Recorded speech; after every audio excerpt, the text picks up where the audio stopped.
오늘 8절의 마지막 부분에 보면 하나님의 선한 도움의 손길이라는 말씀을 제가 그대로 따서 제목을 잡았습니다.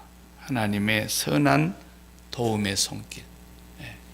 우리가 그 하나님의 선한 도움의 손길을 받고 살아가는 사람이 되기를 간절히 바라는 마음으로 오늘 또 마음에 이 말씀을 상고하겠습니다. 지난주에 우리가 하핵관, 하나님의 핵심적인 측근들에 대해서 봤단 말이에요. 윤핵관이 아니고 하핵관, 하핵관. 윤핵관들은 난 정말 밥맛 없어서 이름도 거론하기도 조차도 싫은 마음이 생기는데 뭐 어떡하겠어요. 내가 그 사람들하고 밥을 먹기를 했습니까? 뭐 눈을 한번 맞춰보기를 했습니까? 오직 국민들의 삶은 안중에도 없고 그저 누가 정권의 실세가 돼서 세를 부리느냐 이런 것에만 관심이 있는 사람들 아니겠습니까? 그런데 우리가 그런 사람 돼서는 안 되고 우리는 오직 오늘 우리 앞에 복음 찬송가 불렀던 것처럼 아버지 하나님 당신의 마음이 있는 그곳에 내 마음이 있기를 원합니다. 이게 하핵관이니까. 그리고 당신의 뜻이 나의 뜻이 되고 나의 생각이 나의 뜻이 당신의 생각과 당신의 뜻과 일치되기를 바랍니다. 그런 마음을 갖고서 이 느헤미야가 하나님 앞에서 기도를 하는데 통곡을 하는 기도를 했잖아요. 수일 동안 기도하고 금식하고 왜 그러냐 말이에요. 왕 옆에서 그냥 왕의 눈치나 잘 살피고 왕을 편안하게 모시고 자기도 거기서 잘 대접받으면서 평안히 살면 되는데 이분은 그렇게 좋은 직업을 비록 이방 땅에서 가졌지만 거기에 기쁨이 없었어요. 근심이 있었어요.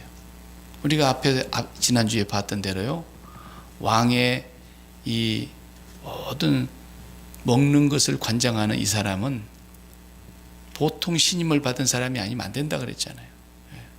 어떤 면에서 보면은 옛날에 보면은 다 인척 간에 친척 간에 가까운 사람들을 두고 나라를 다스렸지 않습니까? 그래도 배반을 하는 판에 시저 같은 사람도 가장 믿었던 자기 충신한테 배반당해서 죽지 않습니까?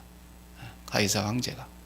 그러니까 권력 다툼의 암투가 발생이 되면은 왕을 암살하는 시도가 언제나 있기는 마련이고 제일 암살을 쉽게 할 수 있는 곳이 먹는 거예요.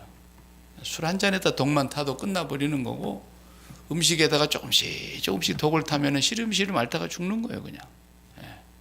그러니까 이렇게 신임을 얻는 자리에 있는 사람인데 늘 왕의 안색을 살피고 조금이라도 용안에 불편함이 있는가, 잠자리에 불편함이 있는가, 모든 걸 살피는 자리 아닙니까? 그런데 이 사람이 거꾸로 왕을 살펴야 될 사람이 오늘은 근심이 가득한 거예요. 수심이 가득한 거예요. 그러면 이건 이 자체가 벌써 불충이고 도저히 왕 앞에서 해서는 안 될 행동이란 말이죠. 그런데 왕한테 들켰어. 왕이 그러잖아요. 포도주를 대접하려고 하는데 이전에는 왕 앞에서 내가 이런 일이 없었다. 수심이 없었다. 1절에. 근데 2절에 보니까 왕이 그냥 대번에 알아보는 거예요. 네가 병이 없는데 오늘 얼굴을 보니까 수심이 가득하구나. 무슨 일이냐? 이런 거예요. 그러니까 그냥 느헤미야가 들켰어요. 깜짝 놀라서 두려워했다 그랬잖아요. 내가 크게 두려워했다. 이건 있을 수 없는 일이에요. 왕 앞에서. 어떤 일이 있어도 왕 앞에서는 얼굴빛을 밝게 가지고 왕을 편안하게 해드리고 근심하는 일이 없게 해드려야 되는 것이 신하의 도리인데 이게 일개 신하가 이런 실수를 범하고 하나님 그 왕 앞에서 불충을 했으니까 두려워서 벌벌벌 떠는 거예요. 그런데 말을 하죠. 뭐라고 하냐? 네 마음에 필연 근심이 있구나. 이러니까 왕에게 대답하되 왕은 만세수를 하옵소서. 그랬어요. 그러고 나서는 내 조상들의 묘실이 있는 우리 고국의 성이 다 불타고 헐어버리고 대문도 아직 못 달았다 그럽니다. 그런데 어찌 제가 마음에 근심이 없을 수가 있겠습니까? 이런 얘기를 하는 거예요. 그러니까 왕이 그 말을 듣고 그냥 마음이 바뀌는 거예요. 마음이 바뀌는 거예요. 왜 그래요? 하나님의 마음을 알고 있었기 때문에 그런 거죠. 느헤미야가 하나님의 마음을 깊이 알고 있었기 때문에 그 하나님의 마음 때문에 지금 근심하고 있는 거예요. 하나님의 마음이 근심하는 마음이라는 것을 느헤미야는 눈치를 챈 거예요. 하나님의 마음이 몹시도 불편하다고 하는 것을 느헤미야는 눈치를 챘기 때문에 그 하나님의 마음을 알고 있는 이상은 자기가 근심을 벗을 수가 없는 거예요. 그런데 그 얘기를 왕한테 드러냈더니 왕이 그냥 마음이 바뀌어서 느헤미야를 돕는데 말이죠. 내가 뭐 해주기를 원하느냐 그러잖아요. 그리고 네가 가야 된다면 언제쯤 갔다 언제쯤 오겠느냐 날짜까지 물어보는 거예요. 그리고 내가 뭘 해주면 좋겠냐. 그러니까 그냥 그 왕의 마음이 그렇게 나오는데 느헤미야가 어떻게 행동합니까? 4절 마지막 부분을 보세요. 내가 그 순간 하늘에 하나님께 뭐 했다 했어요? 묵도했다 그랬어요. 참 보통 분이 아니에요. 그 순간에도 기도를 하는 거예요. 그 순간에도 눈 뜨고 기도했겠죠. 뭐 잠깐요 인근이 내 기도 좀 하고 오겠습니다. 그럴 수 있겠습니까? 그 안전에서 그 순간에 마음으로 지금 하나님께 기도를 올리는 거예요. 하나님, 왕의 마음이 바꿔졌습니다. 제가 이제 왕에게 다 아뢰겠습니다.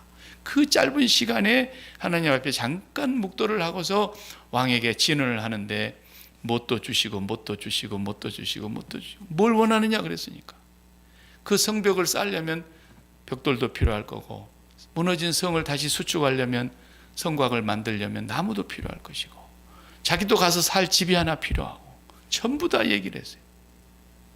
그랬더니 왕이 조서를 써주고 왕이 칙령을 써서 네 가는 길을 아무도 해방하지 못하게 하고 네가 그 네 도성 예루살렘 유다에까지 들어가도록 내가 모든 걸 보장하는 왕의 친서도 써줄 뿐만 아니라 어떻게 합니까?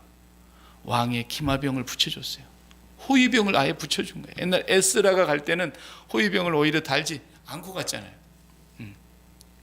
그런데 아예 느헤미야에게는 호위병을 붙여서 왕의 친서를 들려서 그리고 거기 도착하면 거기 강 서쪽의 총독들이 전부 이 느헤미야가 요구하는 걸 다 내주도록 하나님의 마음이 왕의 마음을 그렇게 바꾼 거란 말이죠. 이걸 보면서 야 하나님의 선하신 도우심이 나를 이렇게 인도하시는구나. 하나님의 선한 도움의 손길을 느낀 거예요. 그러니까 느헤미야는 왕도 모시지만은 지난주에도 봤던 대로 왕 위에 진짜 왕이신 하나님을 왕으로 모시고 사는 사람이죠. 그러니까 하나님이 그 마음 속에 어떤 마음을 갖고 계시는가 이걸 알아낸 사람이 느헤미야다라는 거죠. 이게 매우 중요한 겁니다. 우리가 이게 살면서 이렇게 위험한 순간 왕 앞에서 자기가 수심을 가져서는 안 되는데 큰 근심을 갖고 있다가 아무리 감추려고 해도 감출 수 없어서 들켜버렸는데 그 자리에서 자기가 어떻게 보면은 쫓겨날 수도 있고 어느 앉아있나 거기 왕비까지 앉아있어 그랬잖아요. 왕비도 나란히 같이 앉아있는데 그런데 왕의 마음이 오직 느헤미야에게로 쏠려가지고 주인이 왕이 누군지도 모를 정도로 마음이 바뀌었어요. 오히려 신하를 섬기고 있고 신하를 지금 받들고 있고 신하의 의견이 지금 무슨 의견인지 얘기만 해라 내가 다 해주마. 자기가 왕을 살피고 왕을 섬기고 왕을 보좌해야 될 사람이 거꾸로 왕이 자기를 보좌하는 것처럼 하고 있어요. 어떻게 이런 일이 벌어지겠느냐. 하나님의 선한 도움의 손길이 이루어졌다. 그럼 그게 왜 그랬겠느냐. 여기서 중요한 것은 느헤미야가 하나님 아버지의 마음을 알았다라는 것. 무슨 마음을 알았느냐. 우리가 자식 키워보면 다 알잖아요. 되게 속이 상할 때는 자식한테도 좋은 말이 안 나갈 때가 있어요. 꾸중을 하고 책망을 하고 듣기 싫은 말을 할 수밖에 없죠. 왜? 잘못된 길로 가니까. 저 같은 때는 그냥 어렸을 적에 회초리를 들어서 아주 잡았어요. 그러면 애들 회초리를 들고 막 잡으면 마음이 내가 막 행복해가지고 회초리질을 합니까? 내 마음도 무너지고 상할 대로 상하고 속이 상해서 어째 네가 그렇게 아버지 말을 안 듣고 아버지가 원하는 곳을 안 가고 엉뚱한 길로만 가냐? 그럴 때 속이 상하지만 매를 드는 거예요. 그럼 옆에서 이제 지켜보고 있는 배 아파갖고 난 애미는 속이 더 찢어지는 거예요. 예. 그러면은 그 마음을 매 맞는 자식이 알아보면 얼마나 좋겠어요. 예. 빨리 잘못했다 그래. 엄마가 옆에서 빨리 잘못했다 그래. 근데도 이러고 있으면 한 대만 맞고 끝날 걸 20대 맞아요. 예. 그러니까 아버지 마음을 알아야 되는 거예요. 세상에 아버지가 자식 두드려 패는 거 행복한 아버지가 어디 있겠어요? 자식이 맞고 있는 모습을 보고 있는 엄마의 마음이 좋은 엄마가 어디 있겠어요? 느헤미야가 그걸 안 거예요. 비록 이들이 바알과 아세라 신을 섬기고 돈을 좋아하고 풍요를 좋아하고 번영을 좋아하고 출세를 좋아하고 육체의 정욕을 따라서 살면서 하나님의 성전에다가 하나님을 모시고 살지 않고 전부 세상의 정욕을 모시고 살고 있으니까 매 맞은 거 아닙니까? 그 아버지가 매를 들어서 얼마나 심하게 때렸는지 그 성은 다 불타고 그 성전도 다 불타고 그 백성들 다 잡혀 죽고 쓸만한 사람들은 노예로 불려가려고 전부 바벨론으로 끌려가고 왕도 두 눈을 뽑아버리고 왕자들도 다 죽여버리고 쇠사슬에다가 개 묶어가지고 짐승 끌고 가듯이 끌고 갔잖아요. 그러면 아버지 하나님 마음이 좋았겠어요? 얼마나 마음이 아팠겠냐. 자기 선민을 그렇게 했기 때문에. 그것도 70년 동안. 하나님은 공의로우신 하나님이고 그렇게 하면 내가 매 때린다 1000번 만번 말씀했는데도 못 알아듣고 불순종하니까 결국 매는 때렸는데 아브라함과 언약하신 하나님의 마음은 좋냐 이거예요. 이삭과 언약하고 야곱과 언약하고 이스라엘 백성들과 언약하신 하나님의 마음은 좋냐 이거예요. 안 좋죠. 다시 성전을 지어야 되는데 그리고 다시 무너진 성을 수축해야 되는데 다시 예루살렘 성을 복원해야 되는데 하나님의 그 아파하시는 사랑의 마음이 또 있는 거예요. 그러니까 느헤미야가 그 마음을 왜 몰랐냐 알았다라는 거예요. 그럼 하나님은 다시 이 민족을 회복시키시고 다시 이 민족을 분명히 돌아가서 그 고토에서 하나님께서 다시 그 백성들이 아버지를 섬길 수 있도록 해준다 그랬는데 아직까지 그 고국에서 온 사람들의 얘기를 들어보니까 성문은 소화돼서 문도 아직 못 달고 있고 성벽도 허물어져 가지고 전쟁 때 무너진 그대로 그냥 자풀이 무성하게 나 있고 그럼 얼마나 마음이 아프냐.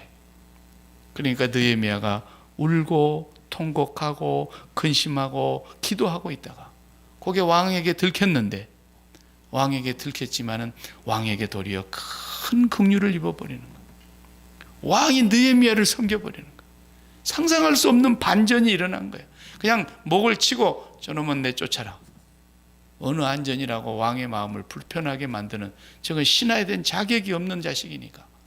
그렇지 않고 오히려 왕이 신하를 떠받드는 일이 벌어지고 말았어요. 그래가지고 이제 모든 것이 순조롭게 지금 지나가지 않습니까? 그러니까 근심이 싹 사라지고 근심이 어디로 옮겨갔느냐? 맨 마지막 절을 10절을 읽어보면 근심이 산발락과 도비아에게로 옮겨갔다 그래서 이 나쁜 두 사람은 앞으로 이제 계속 뒤에서 보겠습니다만 느헤미야가 성벽을 다시 수축하고 성문을 달고 그렇게 하는 동안에 끝까지 방해한 사람들 그리고 나중에 느헤미야를 죽여버리려고 그 청부 살인업자를 동원한 사람들 이런 못된 사람들이 느헤미야가 왕의 친서를 들고 그 민족을 부흥케 만들려고 왔다는 소문이 들리자 이 두 사람이 근심했더라 그랬어요. 근심이 옮겨갔어요. 이제 느헤미야의 근심은 기쁨으로 바뀌고 이들이 근심하더라. 우리는 여기서 하나님의 마음을 알아야 된다. 이게 중요한 거예요. 하나님의 마음. 도대체 그 성벽 하나 쌓고 그 성문 하나 해달고 그 안에 있는 성전을 다시 복원하는 것이 무엇이길래 그게 도대체 뭐길래 하나님은 정말 하나님답지 않게 온 우주 만물을 창조하신 하나님이 말이죠.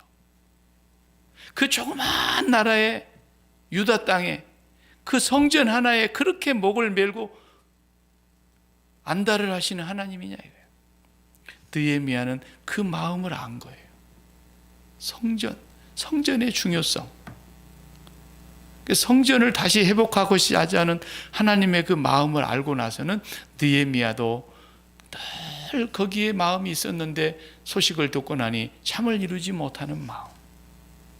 하나님은 두 마음이 있어요. 두 마음이라는 것은 이랬다 저랬다 한다는 뜻이 아니라 하나님 안에 두 가지 가장 대표적인 성품이 있는데, 하나는 공의로운 성품이에요. 거룩하신 성품. 이건 죄를 지으면 반드시 매를 때려요. 공의로운 하나님이니까. 죄에 대한 징벌이 있다 이 말이에요. 징벌이. 그러니까 그 백성이라도 아브라함의 자손이고 언약을 맺은 백성인데 그 백성이 잘못하니까 얼마나 심하게 때렸는지 말이죠. 그 나라를 없애버리고 원수의 수중에 다 빼앗기게 만들어버리고 재산을 다 빼앗기게 만들고 그 나라에 살도 못하게 만들고, 성전 예배당만 있으면 될 줄 알았지만 예배당 하나 있어도 하나님이 버려버리니까 성전은 불타버리고, 그 하나님의 마음이 도대체 어디에 있는지를 이들이 모르는 거예요. 그래서 공의로운 심판을 하시는 그 공의로운 거룩한 마음, 죄를 용납하시지 않는 마음. 그렇지만 하나님은 그 마음만 있는 게 아닙니다. 만약에 하나님이 그 마음만 갖고 계시는 분이라면 이 땅에 살아남을 자가 없어요. 죄 짓는 쪽쪽 맞아 죽고 저주받고 멸망당하고 심판에 들어가야 되죠. 그러나 하나님은 매를 때리시지만 또 한 팔로는 그 상처난 매 맞은 자국을 어루만지시는 하나님, 사랑의 하나님이요, 용서의 하나님이요, 불쌍히 여기는 하나님이에요. 그래서 그 불쌍히 여기는 마음 때문에 지금 다시 성전을 짓고 나라를 회복하고 거기에 지도자들을 보내고 이렇게 하고 있는 건데, 그 마음이 어디에 있습니까? 오늘로 와서 우리가 이제 그 하나님의 마음이 어떤 마음이겠어요? 하나님은 변함이 없으세요. 그때나 지금이나 영원히 통일하게 이 두 성품이 계속 하나님께 있어요. 그러니까 하나님은 노아와 같은 때에 물로 심판해가지고 죄를 징벌해버렸지만 지금은 다시 물로 심판하지 않겠다 그랬어요. 그러면 하나님이 공의가 없어서가 아니에요. 하나님이 공의로 심판하실 날이 오고 있어요. 이 지구상에 사는 모든 사람, 이 땅에 한번 태어났다가 죽은 사람까지 포함해서 이 땅에 온 모든 인류를 마지막 최후의 심판을 하실 날을 하나님은 준비해 놓고 계세요. 그죠? 불로 심판할 날이 오고 있어요. 그렇지만 그 심판할 날을 하나님이 이루시기 전까지 또 하나님은 예수 그리스도를 세상에 보내셔서 누구든지 예수 믿으면, 그의 십자가의 공로를 믿으면 하나님은 용서해 주시고 어떤 죄도 용서해 주시고 하나님의 자녀로 삼아 주시는 그 긍휼과 사랑과 용서의 마음, 그 마음이 언제나 계속되고 있는 거예요. 이제는 하나님의 그 두 성품이 더 이상 다른 사랑을 주실 일이 없어요. 사랑의 마지막이 어디예요? 십자가예요. 예수님이 또 와서 한 번 더 죽어줘야 돼요? 아니에요. 이제는 그 예수님의 사랑을 용납하지 아니하면 하나님의 긍휼과 자비가 전혀 없는 무자비한 하나님의 심판이 기다리고 있는 거예요. 그러니까 예수 그리스도의 그 십자가 사랑, 거기에 하나님의 마음이 온통 다가 있는 거예요. 온통.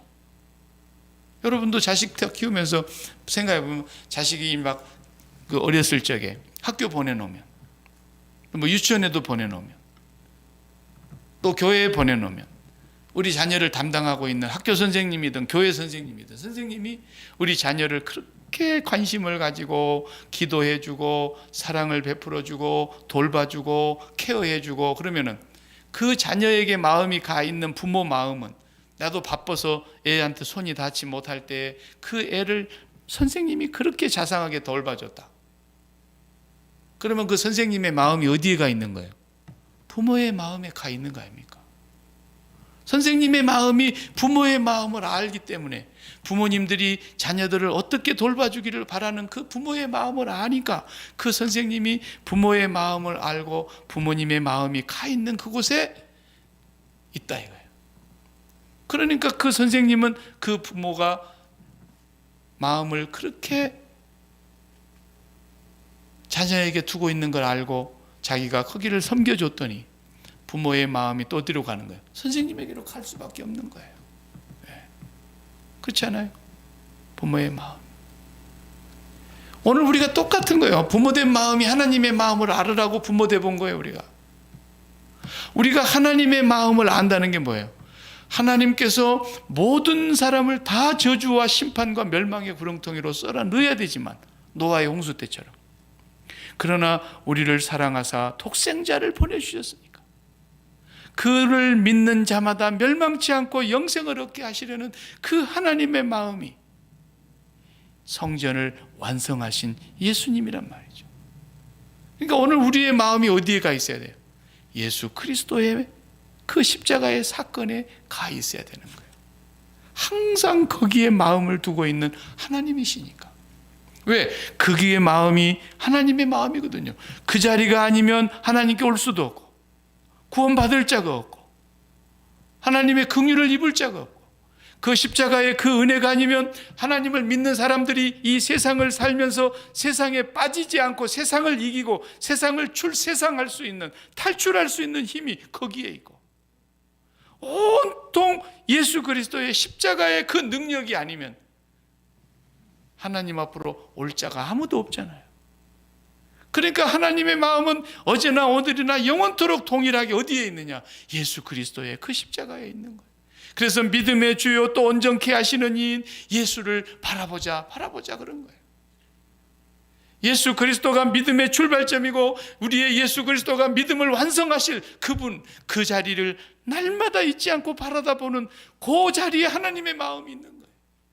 그 자리에 하나님의 마음이 있고 오늘 또 그 자리에 우리의 마음이 있어야 되고 오늘 또 그 자리에 마음이 있기 때문에 하나님의 마음을 알고 하나님의 마음이 향하는 그곳을 향해서 나의 마음이 향하기를 바랍니다. 우리 그렇게 찬송하잖아요.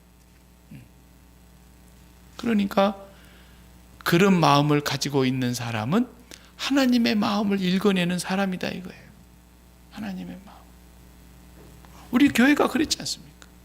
이 예배당도 얼마나 기도를 하고 얼마나 우리 백인들이 이 땅 하나에 예배당 질 때 기뻐했겠습니까? 자기들이 헌금했겠죠, 기도했겠죠. 건축업자가 와서 짓고 있을 때 저기 사택 하나 지어놓고 그 다음에 생츄어리 하나 지어놓고 그 다음에 또 저기 친교실 지어놓고 그래서 내가 저 사무실에 가서 놔두고 간 그 청사진 블루프린트를 펴놓고 보니까 이게 끝이 아니야.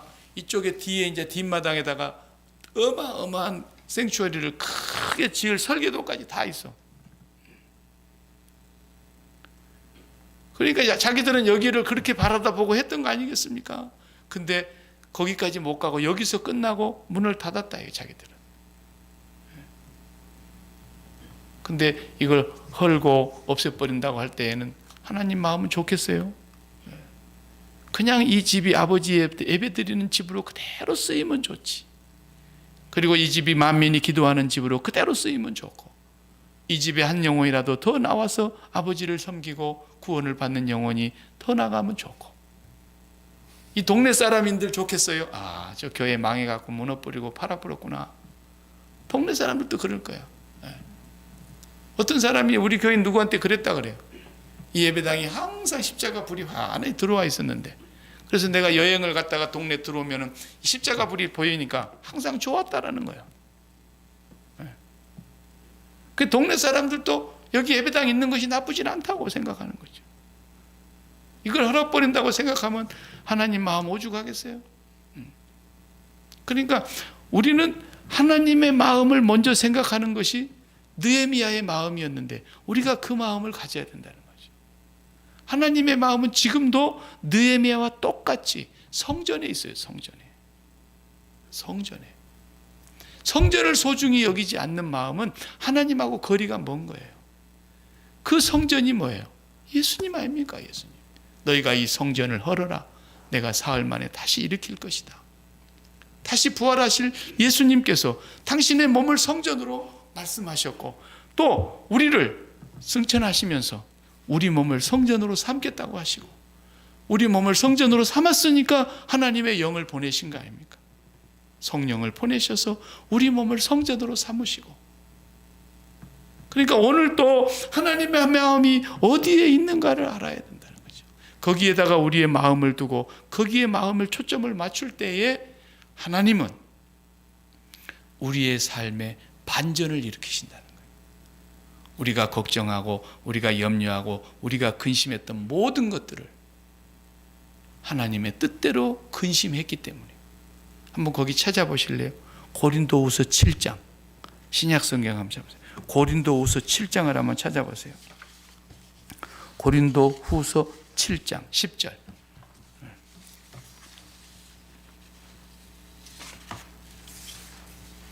고린도후서 7장 10절.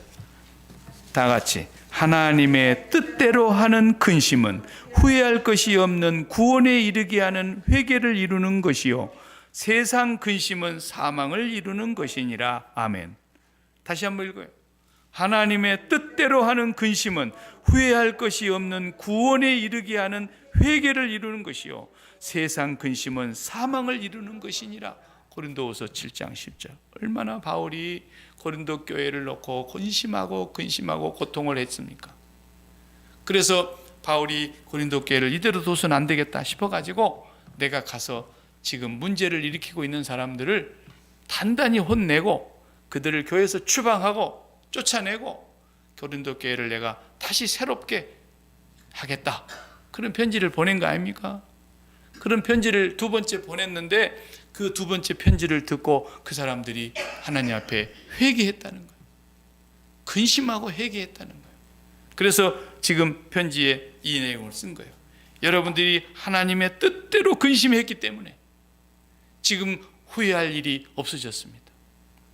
여러분들이 하나님의 뜻대로 근심하며 여러분의 잘못을 알고 회개했기 때문에 여러분은 구원을 받았고 나는 가지 않아도 되었고, 바울이 지금 그러는 거예요. 하나님의 뜻대로 하는 근심은 회개를 이루는 것이고 하나님께 결국은 복을 받는 거예요. 그러나 세상 근심은 사망이다라는 거예요.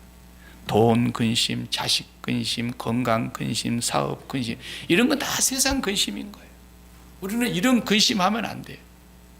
우리는 오직 하나님의 뜻대로 하는 근심만 하고 있으면, 우리가 돈 근심, 걱정 근심, 자녀 근심 이런 거 안 해도 하나님이 다 반전을 이루시는 거예요.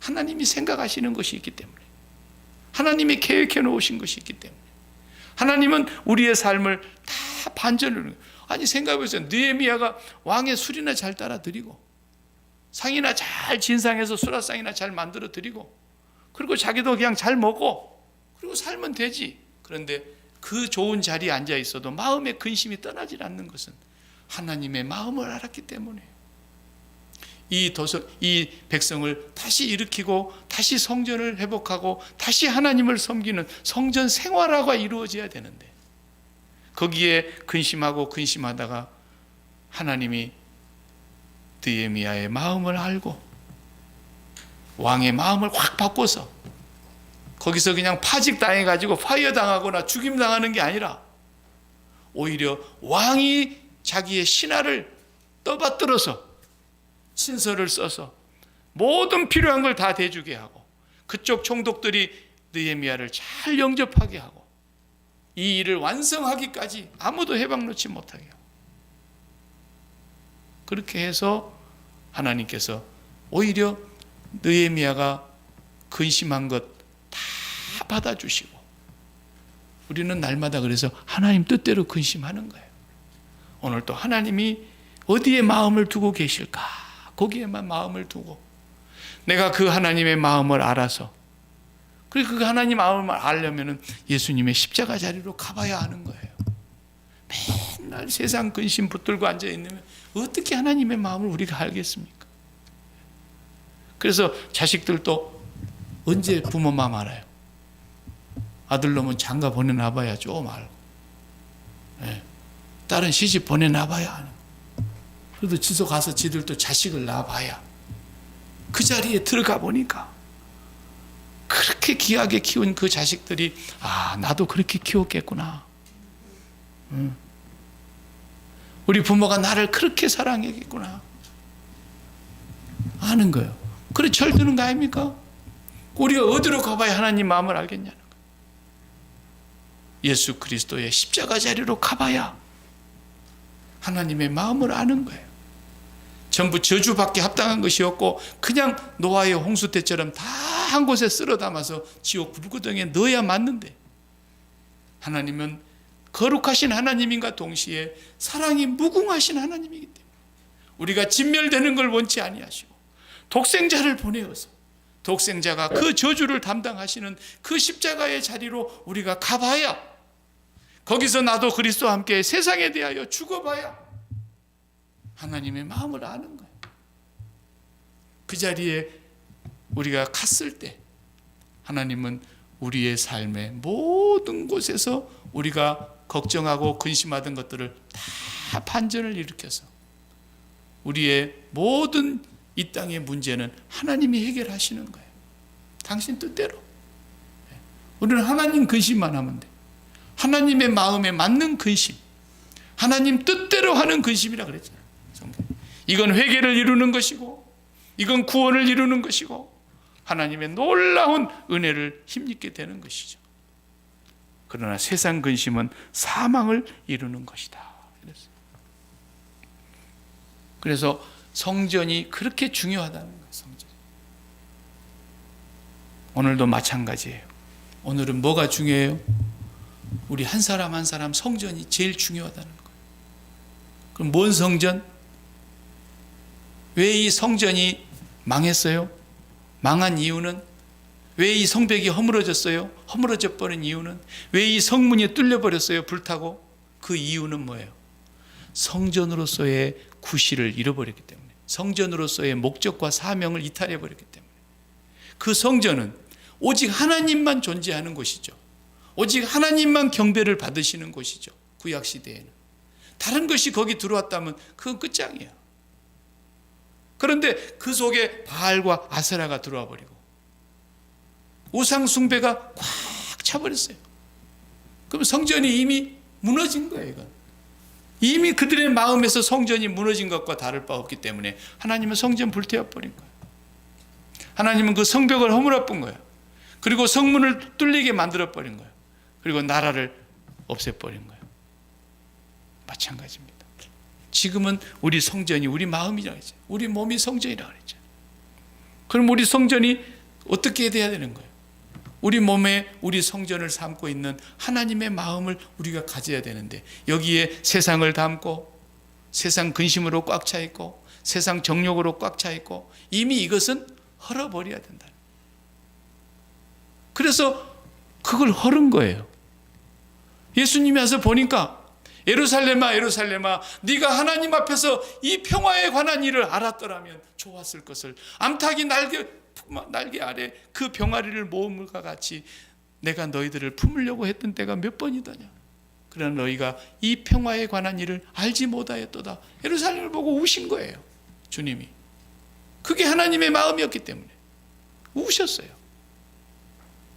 와서 보니까 바리새인들이 그 성전 안에다가 돈 바꾸는 자들, 뭐 비둘기 파는 자들, 그리고 막 짐승 갖다 바치는 자들 잔뜩 갖다 몰아놓고 거기서 그 짓거리를 하고 있는 걸 보고 주님이 가서 다 엎어버렸잖아요. 이미 이건 성전이 아니다라는 거예요. 도적놈의 소굴이라는 거예요. 만민이 기도하는 예배하는 집이 아니라는 거예요. 오늘 우리 마음이 그렇게 됐다면 하나님은 이미 그 사람 버린 거예요. 버린 거라고. 그 성전이 잘못됐기 때문에 주님이 십자가에서 이 성전을 헐어라. 그래서 죽은 거 아닙니까? 그런 성전은 헐어버려야 된다는 거예요. 그래서 나는 내 마음속에 이제 세상을 담고 정욕을 담고 세상에 좋은 것을 담는 그 성전을 그리스도와 함께 이제는 십자가에 못 박았다가는 나도 죽었습니다라는 거예요. 나는 더 이상 내 마음속에 세상을 담지 않겠습니다. 이제는 밭에 식물이 없고 우리의 양이 없고 포도나무에 소출이 없고 무화과나무에 열매가 없고 외양간에 소가 없을지라도 나는 그것을 예전에 마음에 담고 그것이 잘 되기를 바랬는데 그것이 없을지라도 여호와로 인하여 기뻐하고 즐거워하겠습니다. 나라가 망할지라도 여호와를 인하여 기뻐하고 즐거워하겠습니다.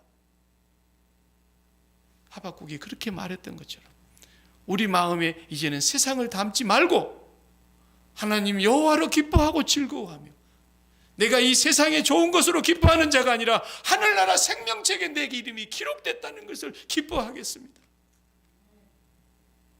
막 제자들이 귀신 쫓아내고 전도하고 능력을 행하고 돌아와가지고 예수님 앞에서 자랑을 하지 않습니까? 선생님 우리가 가서 막 예수 이름 선생님 이름으로 선포하니까 귀신 들린 자들에게서 귀신이 쫓겨가고 막 안진뱅이가 일어나고 난리가 나더라고요. 그래서 주님 뭐라 그랬어요? 그런 것 갖고 기뻐하면 안 돼. 다 오늘날 교회들이 그런 걸로 기뻐하려고 그러잖아요. 뭐 하나 그냥 조그만 기적만 일어나면 막 그걸 그냥 침소봉대 해가지고 막 불의 사자오다. 아이고 이런 건 호랑이가 안 잡아가고 누가 잡아가요? 하늘의 이름이 기록된 걸 기뻐하라는 게 그런 게 우리가 기뻐할 조건이 안 된다는 거예요. 하늘의 이름이 기록된 걸 기뻐. 하나님의 나라에 우리의 이름이 기록되어 있다는 걸 기뻐해야 한다.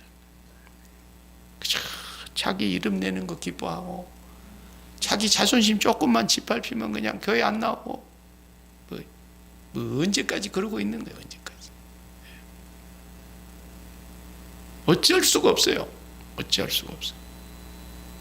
진짜로 예수를 믿는 사람이라면 예수 그리스도의 십자가에서 죽어야 된다고 죽어야 돼.